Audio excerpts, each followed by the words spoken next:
contenu. On ne pourra pas reprocher à la Cour de, comment dire, de constater au regard de sa saisine, de donner en fait ce qui lui appartient comme opinion ou bien comme orientation.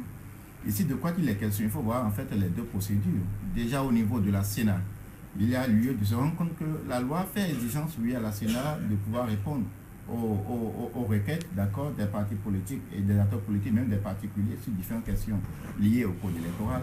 Mais le contenu de la réponse, en fait, de la Sénat n'appartient, en fait, qu'à sa discrétion. Donc, on ne peut pas reprocher. Le grief qu'on pouvait faire à la Sénat, c'est de n'avoir pas répondu. La Sénat a répondu et en renvoyant, en fait, comment dire, le requérant aux dispositions de la Constitution et du code électoral.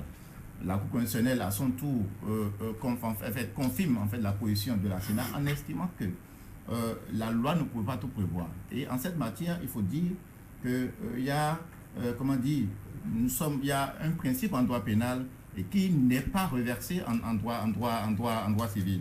C'est en fait comment dire, l'application stricte. En droit pénal, la loi est d'application stricte.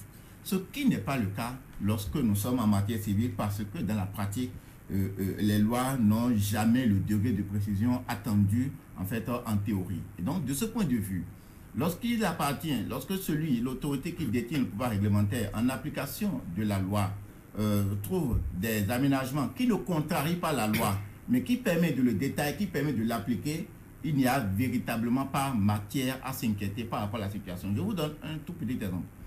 On dit par exemple, et je suis même ravi que ce soit Moël Bonnet qui évoque la question. Vous savez, au cours de la dernière élection législative, il s'était produit un fait. Un candidat qui s'était retrouvé sur 2 listes. Et c'est ça qui a été l'un des motifs en fait d'invalidation de la candidature de Moël Bonnet.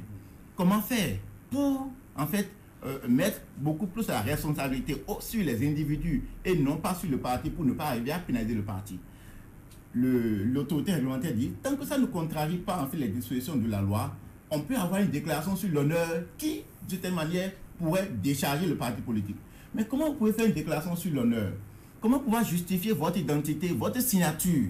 D'accord? À base de quoi vous pouvez justifier dans un pays comme le nôtre votre signature si ce n'est pas par une pièce d'état civil comme la carte d'identité biométrique ou tout élément qui permette en fait de s'assurer de votre identité et de votre signature.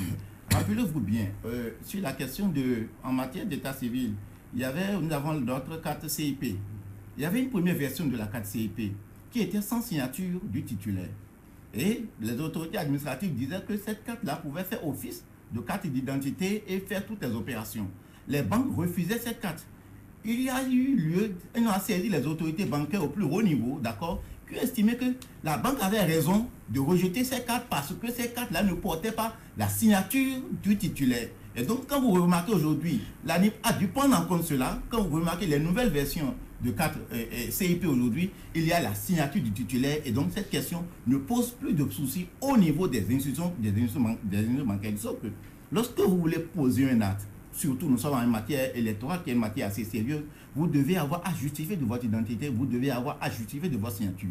Sinon, qui est-ce qui prouve que n'importe qui ne pourrait pas faire une déclaration sur l'honneur en votre nom pour vous positionner dans tel parti et vous positionner en même temps dans tel autre parti, je ne sais pas, soit pour créer du tort ou créer du tort à des partis politiques dans le cadre du processus électoral. Donc, lorsque l'autorité réglementaire qui a le pouvoir réglementaire en vient au regard comment dire, de la pratique électorale, de ce que nous avons subi par le passé comme velléité, comme rebelle, on arrive à trouver des solutions, d'accord, de rechange.